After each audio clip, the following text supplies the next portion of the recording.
আমাদের প্রিয় বাংলাদেশের মানচিত্রে আমরা এমন এক জায়গায় অবস্থান করছি যে আমাদের তিন দিকে ভারত আর একদিকে সাগর।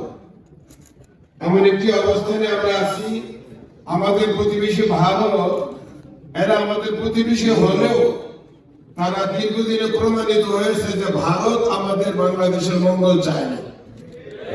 বরং ভারত একের পরে এক আমাদের দেশকে চুষে বেড়েছে, চুষে খেয়েছে, চুষে নিয়েছে। এখন পর্যন্ত আমাদের নলেজে আমরা যা বুঝি, এই দেশটাকে ভারতের অঙ্গরাজ্য বানানোর জন্য ভারত কর্তৃক নিয়োজিত নিয়োগপ্রাপ্ত ছিল শেখ হাসিনা।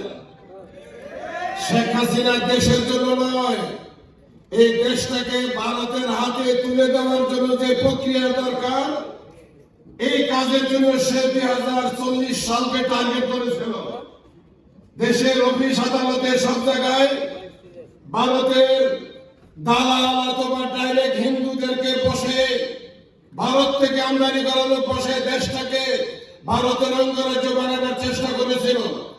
কিন্তু সরকারের ভারতের দালালি, এমনকি ভারত আমাদের দেশে টার্গেট করেছিল এটা এই বৈষম্য বিরোধী আন্দোলন, ছাত্র জনতার আন্দোলনে দুনিয়াবাসী এবং দেশবাসীর সামনে ভারতের ষড়যন্ত্র এবং চক্রান্ত ধরা খেয়েছে।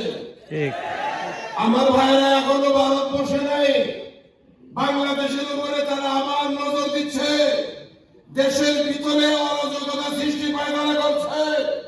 এই দেশের হিন্দু, খ্রিস্টান, বৌদ্ধ, মুসলমান, দেশের নাগরিক যারা, আমরা সর্ববৃহৎ নাগরিক ঐক্যের মাধ্যমে দেশের এই চিন্তি জমিনকে প্রয়োজনে পাহারা দেব আমরা ইনশাআল্লাহ।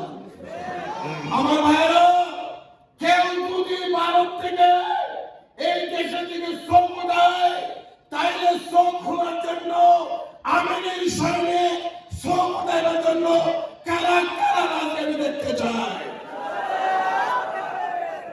এই দেশের জন্য আমরা আবার ঐক্যবদ্ধ হয়েছি।